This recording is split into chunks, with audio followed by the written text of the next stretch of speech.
In the next chapter of your life, you'll be able to persevere through any mid-career struggle you're facing while navigating the uncharted waters of your next chapter. How do I know? Because you're listening to this podcast. Get ready to shed your current identity and shift into the next chapter of your life that's narrated by the future of you. Welcome to another episode of Next Chapter. So today I want to talk about the idea of when is enough enough. I was talking to my wife, Kim, the other day, and I came to a realization that enough is enough for me when my work erodes my bandwidth for a happy life. In other words, the bandwidth that I have set to live a life that's full of things that truly bring me fulfillment, like time with my wife, time with my kids, travel, friends, etc. In this episode, I want to take you back to a moment where I was in my kitchen in Los Angeles before we moved to Italy. But first, I want to give you a bit of backstory. So I was a chiropractor for 25 years. And I was done. If one more person said their neck or back hurts, I was going to shoot myself. Great profession, but after 25 years, it was enough.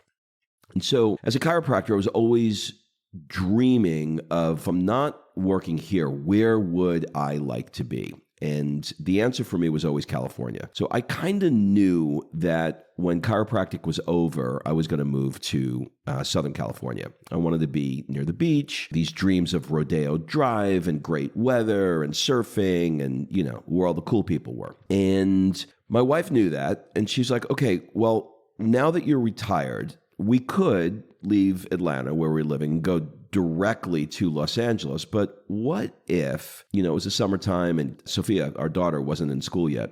And she said, what if we did a couple of months in Europe?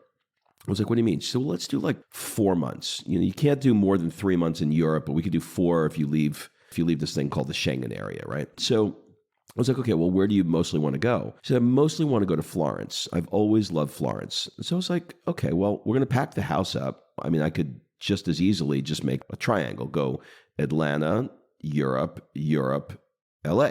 So that's what we did. So here's the part I want you to latch onto in this story. When I was in Florence for those few months, I was a different person.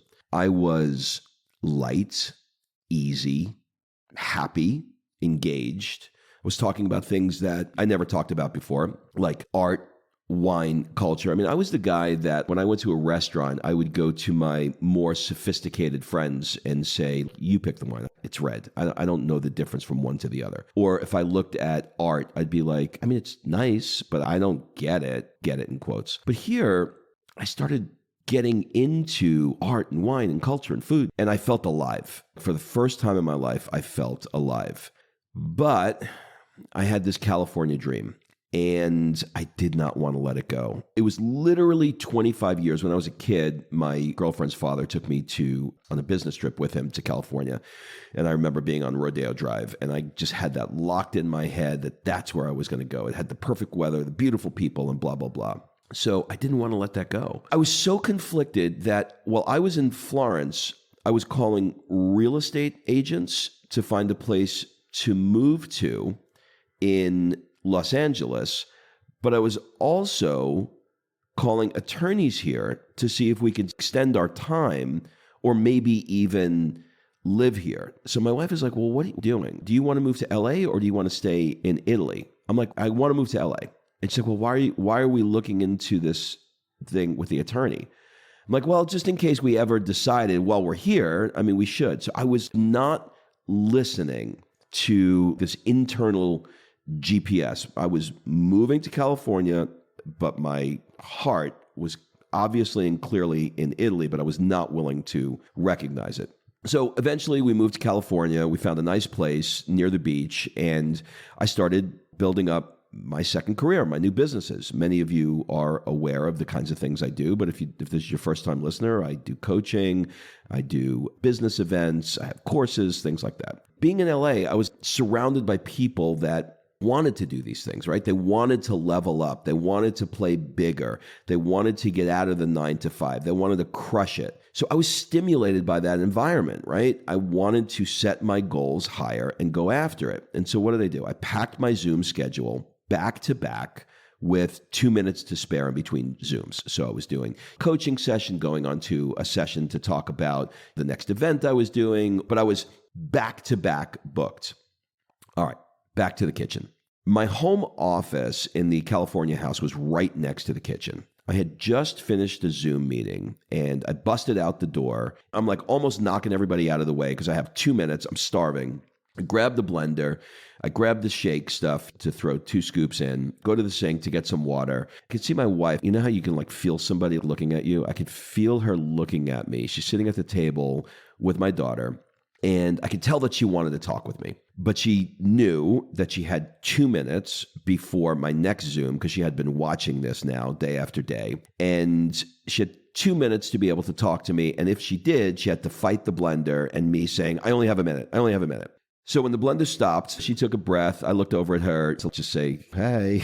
And she looks at me and she goes, you know, when you get that, it was like frozen in time. And she goes, I like you better in Italy. And I looked back at her with this, what is that supposed to mean look? But I had no time at all to discuss it. And I went back in my office to finish the call. And I was thinking about, what the hell is that supposed to mean? What did she mean by that? I was pissed, but I was curious. Then I think she's right. I was completely unaware of where that came from in that moment. So with this story, here's a few things that I want you to consider. Nothing is more disruptive than someone that you spend a lot of time around being stressed out, because that essentially just radiates into everything around you. And the reason why stress plays the role that it does, I think, is to tell us that we're headed in the wrong direction. We're doing something wrong. When it's not fun, when I'm going to the office and I'm going from one back pain and one neck pain to the next thing, and it's no longer fun like it was 10 years ago, and then I just reproduce that, then it's clearly me not listening to this internal guidance, this internal GPS that I have that's saying, dude, you don't have to be stressed out like this. Why are you not in a place doing what it is that you want to be doing? It's like the first sign that it's happening. The other thing I want you to consider is this was the first moment that I began to realize I was in the wrong place. And this is where you have to have a little bit of self-awareness, or you need to be in an environment of people that are willing to pose questions to you that cause you to wrestle with how you're behaving. And that's difficult to do because you have to have a community of people who truly have your best interest at heart and are not just picking at you. And my wife clearly has her best interest at heart. That question made me realize that I was in the wrong place, and I was mostly in the wrong place because I have a heart for experiences and for things in life. And chasing money just doesn't provide the fulfillment that connection and passion does. So I have a lot of friends who have chased money and they got it and they got a lot of it. And guess what they're looking for? More of it. And they're never satisfied. They're always unhappy and they're always really stressed out. In fact, when I think about the idea comes up a lot of when is enough enough? And I wrestle with that because I love to stay in 5-star hotels and I love to take the summers off and the month of December off. And I love to have custom made suits now that I'm in Italy, and all of this costs money, right? I love the place I live in. It's not cheap. So when is enough enough? And I started to realize that enough is enough when it erodes your bandwidth for a happy life. So in that moment, when I'm going Zoom to Zoom and I'm only leaving 2 minutes for each call, and this is just an example of what I was doing, I intentionally pushed the borders, pushed the edges of my bandwidth. And instead of enjoying my life, I was living a life of stress. So for me, enough is enough when it starts to erode that bandwidth. And I think at that moment that Kim said what she did, it was a beautiful question. And I'm glad I didn't have time, or she didn't have time to talk about it, because I don't think it should have been answered in that moment. In fact, this is the first time, and it's almost 2 years later, that I'm even still processing the answer to that question. So this was coming from somebody that really cares about me, wants the best for me, and wants a life that the two of us are really going to enjoy together.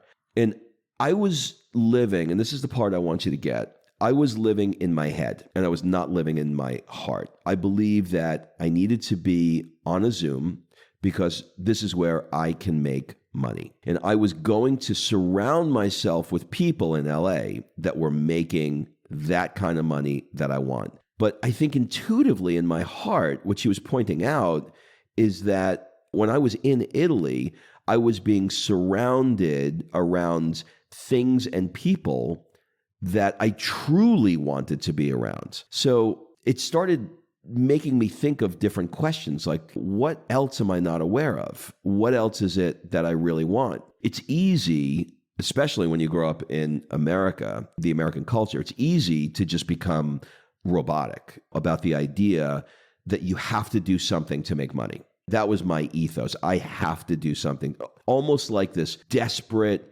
primitive survival mechanism going off. And we're not always asked the question of, are we doing something that creates a feeling of doing something that matters, or that we want to do, or that is fun, or that is not stressful? Because my driver has always been, can I provide for myself? Can I provide for my family? Am I going to be able to have the American lifestyle that everybody else around me? The bigger one, if I'm honest, is, will you see me as successful? That was important. I wanted you to see me as successful. And it's funny, when I look at my friends here in Italy, many of them have generational wealth, right? Like their names, household names, whether it's in the clothing industry, the car industry, whatever, you would recognize the names. And none of them look rich. And I've realized that wealth does not look rich. It's very understated. And so this illusion we all have of the kid who rented the Lambo so he could take a picture with his girlfriend with the big dress and the big hat on Instagram, or somebody that scraped together whatever they can scrape together to get onto a private jet and has to show you every single inch of every second leading to getting on that plane and then in the plane. That sort of thing will really fuck with your head because you always feel behind. So what I'm inviting you into today is to think about where you're headed in your next chapter. And be sure to consider questions around meaning and purpose and fun and stress, and really try and imagine this new chapter with all of those components in the right proportion of the way you want it. In other words, the right amount of meaning, the right amount of purpose, the right amount of fun,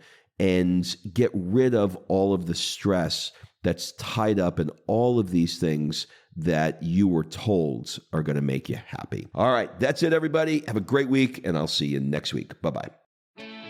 Become part of my inner circle and unlock uncensored, deeper, more personal content that will help you design your dream life and effortlessly navigate your next chapter. Click the Patreon link below for instant access to our premium community and get exclusive content and monthly live workshops and coaching.